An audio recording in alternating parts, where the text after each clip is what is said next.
Hello YouTube, this is Tonstad39, and what a beautiful day! But not, however, a beautiful day over in Belgium, because about 2 hours ago, you see I'm filming this at about 4:35, so it would have been, let's see, Belgium is 10 hours ahead, so at around midnight, Dean's time. Dean is a friend of mine on Miiverse, you should check him out. And Dean basically told me that there's a lightning storm in Belgium. And let's all hope that he survives the storm. And Dean, if you are watching this, I'm very, very sorry if you're jealous. Anyway, on this beautiful day, I am 2 days from completing my junior year of high school. 2 days before my last day of school. And I decided it would be appropriate if I, experiment with a new style of reviewing and playthroughs, because basically, you know how in prior reviews I have usually taken the camera and filmed at one of my games while I was in the house. Well, I'm deciding to experiment with filming them in public. So I'm going to bring my Game Boy someplace. So, for instance, if I'm doing a Pokemon Nuzlocke, I'm going to be hiking in tune to the character walking on screen. I won't know what's gonna happen, you won't know what's gonna happen. It'll be absolutely crazy. So yes,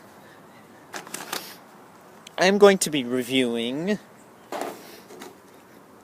Kirby's Dream Land 2 for the original Game Boy. A game that came out in 1995, copyright by HAL, the same people who made Super Smash Bros. Also made Kirby.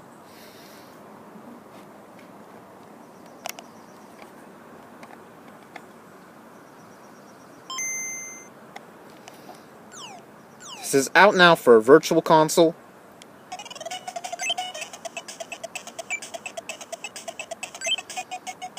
I'm sorry if it looks blacker than it is.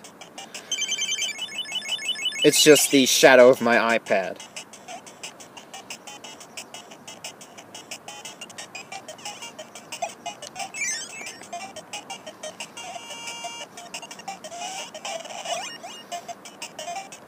So yeah, the controls are pretty good, you know. You can use B to suck up enemies. You can use A to jump. You know, not too counterintuitive. And also, I don't know if you caught that, but you suck, and then you push down on the D-pad in order to copy a power.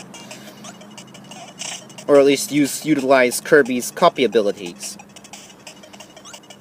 In case you're wondering about these dots up here, it's basically just the Game Boy screen. There's nothing wrong with your computer. I didn't use any cool filters. This is what a Game Boy screen looks like when in natural light. Interesting, isn't it? It looks a bit less pixely in person. But hey, what did you expect for a handheld game that came out in 1995 for the original Game Boy?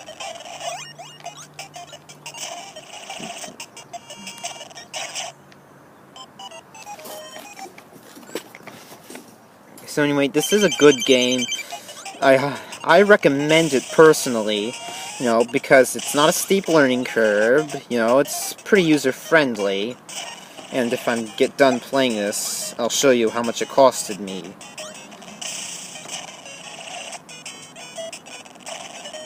This was made in 1995 by HAL. And by the way, in case you're wondering about that wriggling sack. Wriggling, not Ridley.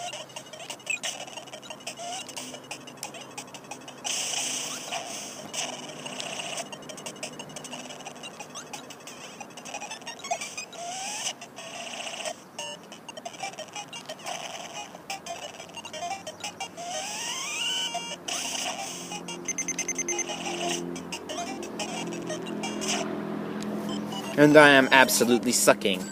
Off camera, I'm slightly better.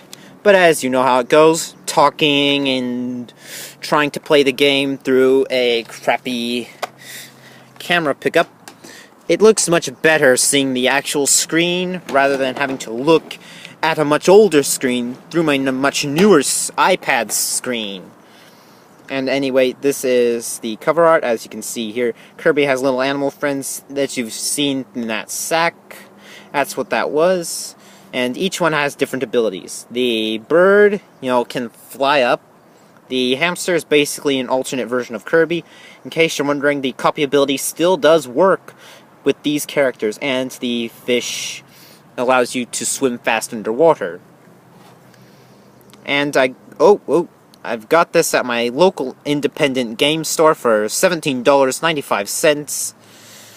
And yeah, this is Tonstad39 experimenting with a new style of editing, and if you liked it, I'll keep doing it. And if you don't, well then, it's back to Grandma and Grandpa's house. This is Tonstad39, signing out.